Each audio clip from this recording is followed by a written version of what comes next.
వినేద్దామా? Okay, చెప్పేనా స్టార్టా? చెప్పు. Okay, ఇదేం స్టోరీ అంటే ఒక కోడిదన్నమాట, కోడి పిల్లది. ఓకేనా? ఓకే, స్టార్ట్ చేద్దాము. అనగనగనగా ఒక కోడి ఉంటుంది. ఆ కోడి 12 గుడ్లు పెట్టింది.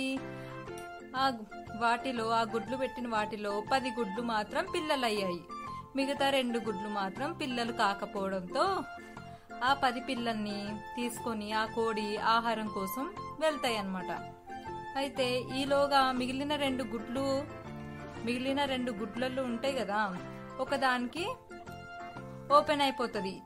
ఆ చిట్టి ముక్కుతోటి టపటపా పొడుచుకొని ఆ గుడ్డు నుంచి బయటకు వచ్చేస్తుంది. అయితే బయటకు రాగానే చిక్ చిక్ అని అరుస్తూ ఉంటుందన్నమాట. అక్కడ ఎవ్వరు లేకపోవడంతో దానికి బాధేస్తుంది కదా, ఇక బాధేసి అంతా చూస్తుంది. అక్కడ ఎవ్వరు కనిపించకపోయేసరికి బయటకు వచ్చి అమ్మ కోసం తన చిన్ని కాళ్ళతోటి బయటకు వస్తుంది. అమ్మ కోసం వెతుకుతూ ఉంటుంది. అయితే అక్కడ ఒక ఆవు కనిపిస్తుంది. మేత మేస్తూ ఒక ఆవు కనిపిస్తూ ఉంటుంది. అయితే తన చిన్న కాళ్ళతో ఆ కోడి పిల్ల వచ్చి ఆ ఆవును చూసి ఏమనుకుంటది, ఇది మా అమ్మనే అనుకుంటా, మా అమ్మనే నా నువ్వు అని అడుగుతూ ఉంటుంది ఆవుని. అయ్యో అమ్మా, నేను మీ అమ్మని కాదు, నేను చాలా పెద్దగా ఉన్నాను, మీ అమ్మ చాలా చిన్నగా ఉంటుంది, ముందుకు వెళ్ళి చూడు, మీ అమ్మ కనిపిస్తుందేమో అని అంటది. అవునా, సరే అని బాధగా ఉంటుందన్నమాట. అయితే ఇంకోటి ముందుకు వెళ్తూ ఉంటే మేక ఆకులు తింటూ కనిపిస్తూ ఉంటుంది. ఇక ఆవు కంటే చిన్నగా ఉంది కదా మేక, సో ఆవు కంటే చిన్నగా ఉంది, ఇదే అనుకుంటా మా అమ్మ అనుకొని అడుగుతూ ఉంటుంది. ఆవు కంటే చిన్నగా ఉన్నావు, నువ్వేనా మా అమ్మవి అని అంటది. అయితే ఆవు కంటే చిన్నగా ఉన్నది నిజమే గాని నాకు 4 కాళ్ళు, మీ అమ్మకి 2 కాళ్ళు అమ్మా, 2 రెక్కలుంటాయి, నేను కాదు మీ అమ్మని అనేసరికి అది బాధగా ముందుకెళ్తూ ఉంటుంది. ముందుకెళ్ళేసరికి కావు కావు అని అక్కడ చెట్టు మీద కాకి కనిపిస్తుంది. ఆ మేక మాటలు విని గుర్తు తెచ్చుకుంటుంది అనమాట. మేక మాటలు, నీకు 2 కాళ్ళు 2 రెక్కలు ఉంటాయి అని అన్నది కదా మేక, అది గుర్తు తెచ్చుకొని కాకి కూడా 2 కాళ్ళు 2 రెక్కలు ఉండడంతో ఇదే మా అమ్మ అనుకొని మా అమ్మవి నువ్వేనా అని అడుగుతూ ఉంటుంది. అయ్యో నేను కాదమ్మా మీ అమ్మని, నాకు మీ అమ్మలాగే 2 కాళ్ళు 2 రెక్కలు ఉంటాయి గాని మీ అమ్మ నాకంటే ఎత్తుగా ఎగరలేదు, నేను ఎగరగలను, నేను కాదు అని అంటది. అయితే ఇంకా బాధపడుకుంటూ ముందుకు వెళ్తూ ఉంటుందిగా. అయితే అక్కడ వాటర్లో బాతు కనిపిస్తూ ఉంటుంది ఈత కొట్టుకుంటూ. అయితే మా బాతు విచిత్రంగా చూస్తూ ఉంటుంది దీన్ని, కోడిపిల్లని.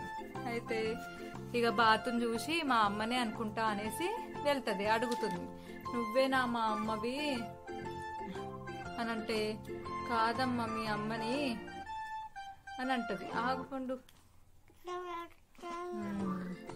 ఆ కోడి పిల్ల ఇక ఏడుస్తూ ఉంటుంది. మా అమ్మ కాదన్నది కదా బాతు. ఇక ఏడ్చుకుంటూ ముందుకెళ్ళి చూడమ్మా తప్పకు. అయితే ఏడుస్తూ ఉంటే అక్కడ దూరం నుంచి పావురం చూస్తూ ఉంటదన్నమాట. చెరువు గట్టు చివరకు వెళ్ళు, మీ అమ్మ తప్పకుండా కనిపిస్తుంది అని అంటది. అక్కడ కనిపిస్తుంది తప్పకుండా, నువ్వు బాధపడకు అంటే సరే అనేసి వెళ్తూ ఉంటుంది. ఇక వెళ్ళేసరికి అక్కడ కుక్కుడుకు కుక్కుడుకు అని కనిపిస్తూ ఉంటుంది, సౌండ్ వినిపిస్తుంది. ఓ ఇదేవరు అన్ని చెప్పినే గుర్తు తెచ్చుకొని మా అమ్మ అదే అనేసి వెళ్ళి ఇక దగ్గరికి వెళ్ళిపోతుంది. అయ్యో ఏంటమ్మా నువ్వు ఇలా వచ్చేసా. అయితే ఆ కోడి, నువ్వెలా వచ్చావమ్మా, ఇంత దూరం నా కోసం ఎందుకు వచ్చావు, నేనే వచ్చేదాన్ని కదా, నీ ఆహారం కోసం వచ్చాను నేను. అయితే జరిగిందంతా ఆ కోడి పిల్ల చెప్తాదన్నమాట. ఎక్కడి నుంచి వచ్చిందో అది ఆవు మేక అదంతా జరిగిందంతా చెప్తది. ఇంకా కోడి మెచ్చుకుంటదన్నమాట. తన కూతురు తన పిల్ల ఉంది కదా, కోడి పిల్ల ధైర్యాన్ని తన తెలివికి మెచ్చుకుంటదన్నమాట. మెచ్చుకొని సంతోషిస్తది. బాగుందా story? Okay, thanks for watching.